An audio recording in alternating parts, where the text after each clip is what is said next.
They call him Bam, but he doesn't just hit hard. He hits smart. Slick. Southpaw. Silent killer. Jesse Rodríguez didn't wait for opportunity.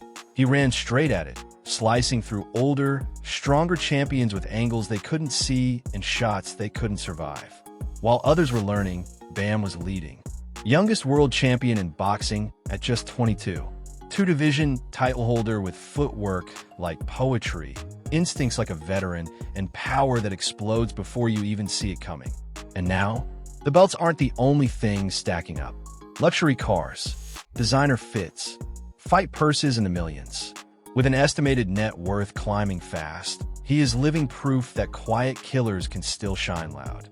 So, before we break down the brilliance, the rise, and the raw skill of Jesse Rodríguez, smash that like button, subscribe, and ring the bell. Because this isn't just another rising star. It's the arrival of boxing's next king. Born on January 20th, 2000, in the heart of San Antonio, Jesse James Rodríguez Franco didn't grow up chasing fame. He grew up chasing greatness. Long before the world called him Bam, he was just a quiet, determined kid with a fire in his eyes and fists that would one day shock the boxing world. By the age of 17, he stepped into the professional ring, not with hype, but with purpose. While others talked, he moved. Swift, southpaw, surgical. 10 wins, 6 knockouts, and a style that turned heads without ever needing to raise his voice. He didn't need to be loud. He was special, and real ones saw it early. Then came 2022, the moment that changed everything. On short notice, he took on the dangerous Carlos Cuadras. No tune-up, no fear. He knocked the veteran down, outboxed him, and walked away with the WBC Super Flyweight title. At just 22, he wasn't just a world champion. He was the youngest active one in the game. From there, the legend of Bam only grew. He dominated Rungvisai in front of his hometown. He won another world title with a broken jaw. He unified belts against the slick Sonny Edwards. And when many doubted him against the great Juan Francisco Estrada, Jesse silenced them all with a thunderous round 7 knockout. Today, in 2025, he stands undefeated, with world titles across 2 divisions, a growing legacy, and an estimated net worth of $5 million. But as the lights shine brighter and the stakes grow higher, one question rises. Is Jesse already a generational great? Or is the best still yet to come? His journey isn't just about talent. It's about timing, tenacity, and a quiet kind of fearlessness that breaks through the noise. Before the lights, before the belts, it all started with a kid from San Antonio. A southpaw with speed in his feet and steel in his spirit. Jesse was winning national titles while most teens were still chasing high school dreams. 2 U.S. National Youth Championships, the U.S. Junior Open, and a silver at the Junior World Championships. Already, his rhythm in the ring spoke louder than any headline. On March 10, 2017, at just 17 years old, Jesse stepped through the ropes for the first time as a professional. He wasn't hyped, he wasn't loud, he was focused. A unanimous decision win against Mauricio Cruz marked the beginning of something special. By 2019, he was 10-0 with 6 knockouts, moving with the kind of composure that hinted at something far greater. Then came the breakout. February 29, 2020. On the undercard of Mikey Garcia versus Jesse Vargas, he stopped Marco Susteta in the 8th round. No flash, just precision. A statement win that whispered, "I'm ready." 6 months later, he needed less than 2 minutes to annihilate Janiel Rivera, a former title challenger, with 3 knockdowns in a single round. A few months after that, Saul Juarez fell in 2. Jesse wasn't just building a record, he was demanding attention. By late 2021, his momentum was undeniable. A title shot against Esteban Bermudez slipped through the cracks due to sanctioning politics, but Jesse kept moving forward. On October 16th, he delivered a clinical 4th-round knockout against Jose Alejandro Burgos. Eyes were opening wider now.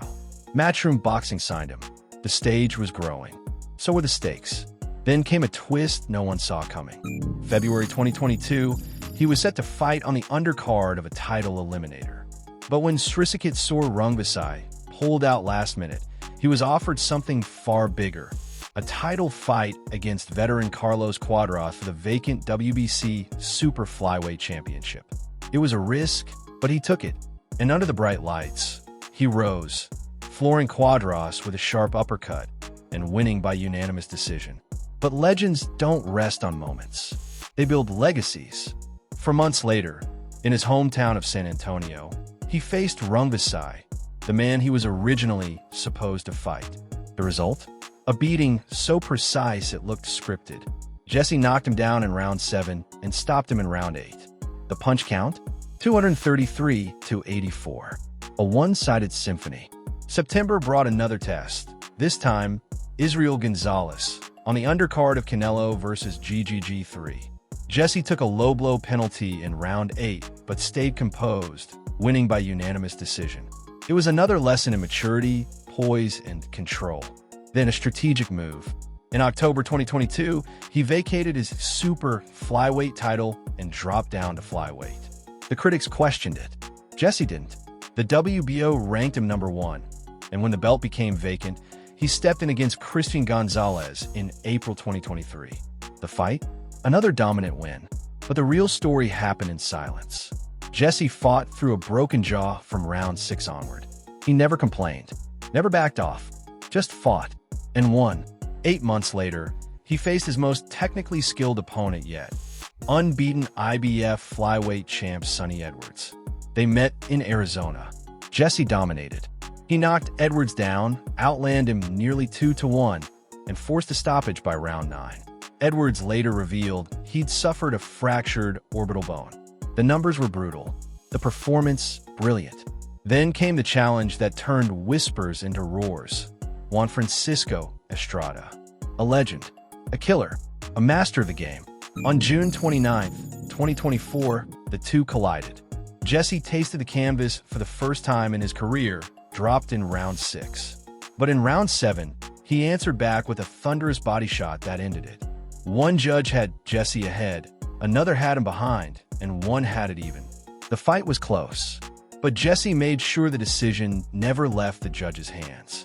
And still, he kept climbing. November 2024, in Philadelphia, he defended his title again. This time, against Pedro Guevara, a former champion. He needed just 3 rounds to finish the job. Another TKO, another silent warning to the rest of the division. Now, the world watches with bated breath. In just days, he steps into the ring against Fumilio Cafu to unify the division. The spotlight's brighter than ever. The challenge bigger. The legacy within reach. But while Jesse conquers weight divisions and silences legends under the unforgiving glare of fight night lights, what happens when the roar fades, when the gloves come off, and the world goes quiet? Because behind every knockout is a heartbeat. Have you ever wondered what goes on behind the bravado?